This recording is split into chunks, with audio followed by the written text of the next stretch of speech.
Garcu Placer sebelum di sini, di video ini saya akan mereview One Piece chapter terbaru yaitu di chapter 991.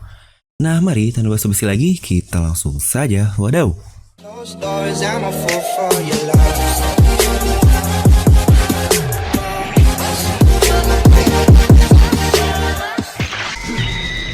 Nah, seperti biasa, sebelum lanjut video ini, jangan lupa untuk subscribe dan juga nyalakan bel notifikasinya ya, agar video-video ini langsung muncul di HP kalian. Serta pastikan kalian menonton video ini sampai habis, jadi tidak ada informasi yang miss dan juga yang terlewat. Serta pastikan juga, karena di akhir dari video ini, saya akan menyampaikan beberapa pesan penting dari saya sendiri. Nah, jadi sebelum mulai dari review ini, sepertinya mulai chapter kali ini, ke depannya, kita bakal sering mendengar berita bahagia nih. Karena dikatakan Oda ingin mengakhiri tahun ini sampai chapter 1000. Yang berarti kemungkinan akan jarang nih yang namanya libur-libur seperti biasa. Dan chapter kali ini yaitu di chapter 991 akan berjudul Biarkan Aku Mati. Dan kita langsung saja mulai mereview chapter ini dimulai dari cover story seperti biasa. Ya, untuk cover story ini memang sangat singkat yang masih melanjutkan kisah BG, terutama terlihat di sini akhirnya Pawn berhasil memeluk Lola dan Chiffon setelah 26 tahun lamanya. Chapter ini masih lanjutan scene chapter lalu di mana Drake meminta Luffy untuk menerimanya membantu melawan Kaido. Di situ pula dia kembali mengingat kata-kata Koby yang berkata bahwa Luffy-san ini mempunyai kekuatan yang luar biasa yang dapat membuat siapapun mau bekerja bersamanya. Itulah alasan kenapa Drake memutuskan untuk meminta Luffy menerimanya untuk melawan Kaido. Tapi tanpa disangka, Zoro menghentikan Drake dan berkata dia tidak bisa menerima itu semua. Jinbei pun berkata yang sama bahwa ada peraturan tidak tertulis setiap bajak laut ini, mereka tidak bisa mempercayai seseorang yang pindah sisi begitu mudahnya. Hal ini memang sebenarnya sudah cukup jelas dan cukup wajar untuk Zoro, dimana pasti kalian mengingat kondisi Usopp di Water 7. Ketika dia habis duel melawan Luffy, di situ Zoro sangat ngotot tidak akan menerimanya, yang akhirnya terlihat peran Zoro sebagai tangan kanan Luffy, yang cukup epic juga menurut saya di situ. Di situ Luffy berkata dengan bodohnya, ya biasalah kepolosan dari Bakasenchou. Oh oke, kita bisa bertarung bersama. Dan duo Zoro serta Jinbei membalasnya dengan, diam kau kapten bodoh. Wow, semakin terkonfirmasi sepertinya ya, posisi trio monster sekarang diisi oleh dua orang ini yang memang sangat pas sih menurut saya mereka menggantikan posisi Luffy sebagai Bakasenchou atau kapten yang idiot. Di lain sisi, Petsuan berubah dan menyerang para samurai aliansi dan situ Usopp beraksi melemparkan senjatanya. Dan di saat yang bersamaan pun, Ulti yang kesal karena Pei-Pei diserang akhirnya mencari siapa sih yang menyerangnya dan dilihatlah Nami di situ. Di situ pun Nami berkata, saya Nami dan saya senang untuk menghancurkan reptil sepertimu. Ya sebenarnya yang bicara itu bukan Nami sih, tetapi Usopp yang ada di belakang Nami ini. Karena gak cocok banget gak sih Nami ngomong seperti itu. Dan akhirnya mereka pun kabur dan dikejar oleh duo Pei-Pei dan Ulti Chuan. Di saat itu pula muncul si pengkhianat Apo. Dan situ dia berusaha menyerang Luffy yang sudah tidak ada di mode Gear 4-nya. Ya sepertinya memang mode dari Gear 4 Luffy ini sudah dia atur waktunya untuk one hit saja lah. Untuk satu hit KO saja. Dan tidak di full durasi seperti sebelum-sebelumnya ketika melawan Doflamingo dan ketika melawan Katakuri. Yang kita pun tahu after effect atau efek samping setelah Luffy full durasi di Gear 4 ini. Tapi karena Luffy yang sudah tahu bagaimana cara menghindari serangan Apo ini, akhirnya dia menutup telinganya. Sepertinya sudah terkonfirmasi dengan jelas cara menahan serangan Apo hanya tutup telinga doang. Waduh, culun ya. Dan situ pula Apo berusaha membangunkan Hacha, seorang Numbers, yang katanya kalau Numbers ini sedang kobam, dia bakal dikalahkan dengan sangat mudah. Dan setelah Hacha sadar, Jinbei menyuruh Franky untuk membawanya menjauh dan untuk melindungi aliansi samurai yang lainnya juga. Dan lagi-lagi di sini Jinbei sudah bisa menyuruh Franky seperti Zoro ya. Sudah jelas sekali posisi Jinbei dengan Zoro ini dapat kita katakan setara lah. Lalu di sini Apo berusaha memanggil Numbers yang lain, tapi Drake dan Zoro yang sebelumnya bertengkar malah menyerangnya bersama-sama.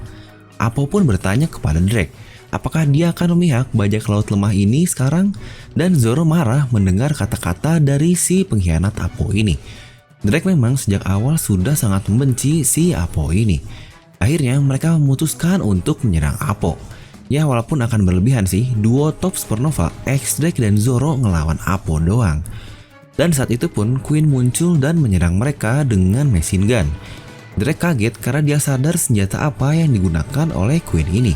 Itu adalah senjata mumi yang digunakan oleh Babanuki di penjara dan menyebabkan wabah yang luar biasa. Tapi santai, Chopper udah bisa menetralisirnya dan Luffy pasti juga sudah ada antibodi di tubuhnya. Dan panel pun berpindah ke puncak Dom Onigashima lagi. Situ terlihat bocah-bocah Kaido dan Numbers pun sudah dikalahkan, bahkan Jack pun terluka sangat parah, di mana satu gadingnya sudah rusak. Ya walaupun dia berhasil mengalahkan banyak Ming yang berada di mode sulong lainnya. Dan akhirnya Kaido pun langsung maju karena merasa Jack ini bisa saja mati di situ. Dan Jack pun meminta maaf kepada Kaido. Di situ Kaido dengan baik berkata, "Jack, kau ini tidaklah lemah, tetapi mereka saja yang terlalu kuat buatmu. Mereka ini sebenarnya adalah dua orang raja, yaitu Inuarashi dan Nekomamushi." Dimana menurut saya itu adalah hal yang sangat wajar sekali. Jack bisa menahan satu negara Ming di Zou ini, dimana itu tanpa mode sulong. Yang berarti di mode sulong saja, untuk bocah-bocah Ming yang lain sudah cukup menyusahkan Jack ini. Dan di Zou juga ada dua raja, Inuarashi dan Nekomamushi, dimana mereka menyerangnya secara gantian di pulau Zou itu. Yang bahkan di mode biasa saja, Jack masih belum bisa mengalahkan kedua orang ini. Apalagi saat ini mereka sudah ada di mode sulong yang kekuatannya bertambah beberapa kali lipat dan mereka pun tag team yang berarti 2 lawan 1. Jadi sudah sangat wajar Jack ini kalah di situ. Dan yang akhirnya kita diperlihatkan mode sulong mereka berdua yang sudah disiluetkan sejak beberapa chapter yang lalu. Kaido yang sudah maju akhirnya mengeluarkan salah satu jurus andalannya alias Bolo Breath dan menyuruh Jack untuk menyelamatkan diri dulu. Dan sepertinya di sini ya sejujurnya saya sangat masih bingung apakah Jack ini perannya akan disudahkan di sini saja atau tidak. Mengingat kita bahkan belum melihat mode hybrid dari Zoan Jack ini, dimana yang kita tahu mode hybrid ini seharusnya mode terkuat dari tiap Zoan. Mungkin jika kalian ingat kasus di Kaku lalu juga Lucci, dimana mode hybrid ini adalah mode terkuat dibandingkan mode Zoannya saja. Semoga kita bisa melihat mode hybrid ini untuk Jack semakin serius. Dan yang kita tahu, Bolo Breath dari Kaido ini itu adalah api kan? Dan tentu saja tidak akan mempan di hadapan Kinemon si rubah api ini. Dimana dia bisa memotong api seperti memotong kertas dengan mudah lah. Dia memotong api dengan mudahnya dan dia pun melukai mulut Kaido. Apakah Kinemon memang lemah seperti yang kalian katakan di video saya ini tentang urutan Scabbard? Dan chapter pun ditutup dengan perkataan epic dari Kinemon yang akhirnya menjadi judul dari chapter kali ini juga. Kita sudah berhenti kabur dan bersembunyi. Biarkan kami mati di sini sebagai samurai dari Tuan Oden. Dan kami akan membawamu bersama kami ini. Mungkin maksudnya dia akan membawa Kaido mati bersama-sama para Scabbard yang lain. Ya lumayan epic lah. Sejujurnya banyak momen epic yang terjadi di chapter ini, terutama peran Zoro dan juga Jinbei yang semakin menggeser posisi Sanji sebagai trio monster yang ada di awal. Lalu mode sulong dua Ming ini yang sudah disiluetkan sejak lama, jadi menurut saya tidak begitu merasa hype-nya lagi ketika diperlihatkan mode sulongnya. Ya walau begitu, ini chapter yang cukup hype lah, karena banyak juga kejadian-kejadian yang cukup mantap. Jadi akan saya beri nilai 9 dari skala 10 untuk chapter kali ini. Dan perlu diingat kembali, minggu depan tidaklah libur, dan seperti yang sudah saya katakan di awal, Oda sebisa mungkin akan menghabiskan tahun ini sampai 1000 chapter, yang berarti masih ada 9 chapter lagi, dan ada 2 bulan lebih lah, semoga akan semakin sedikit libur bagi Oda-chan, sehingga kita bisa mengakhiri tahun ini sampai 1000 chapter yang pastinya akan muncul sesuatu yang epic di chapter 1000 ini. Dan untuk review berakhir di sini, tapi sebelumnya saya mau berterima kasih dulu nih buat kalian para players yang sudah mensupport channel Devilnomi ini, apalagi buat kalian yang sudah ada dari channel ini masih berisi gaming channel. Sejujurnya kalian ini yang membuat saya berkembang juga di real world atau di dunia asli lah. Dimana ketika saya menonton ulang video-video saya yang dulu, ngomongnya tuh masih nggak pede sama sekali, yang masih lemes banget lah. Mungkin kalian yang sudah lama pun bisa merasakan perbedaannya. Karena channel ini juga yang melatih saya untuk dapat berbicara atau speech dengan lancar, yang akhirnya berguna untuk presentasi di kampus saya ini, hingga akhirnya setelah 4 tahun akhirnya berhasil lulus atau keluar dari kampus tercinta, anjay. Dan berkat kalian juga saya jadi bersemangat untuk cepat membereskan studi saya ini. Kalian juga yang menghibur saya di kala saya sedang cukup jenuh terhadap sulitnya pelajaran di kampus dan ujian hidup yang lain. Anjay.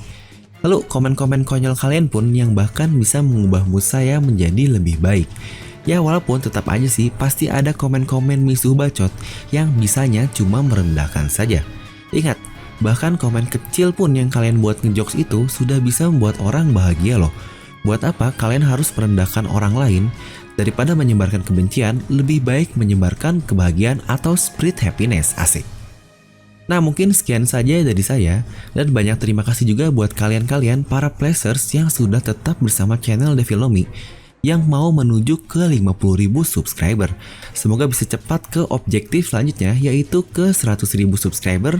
Oh iya, karena banyak banget juga nih yang nanya, Min di awal itu ngomong apa sih kok cepet banget?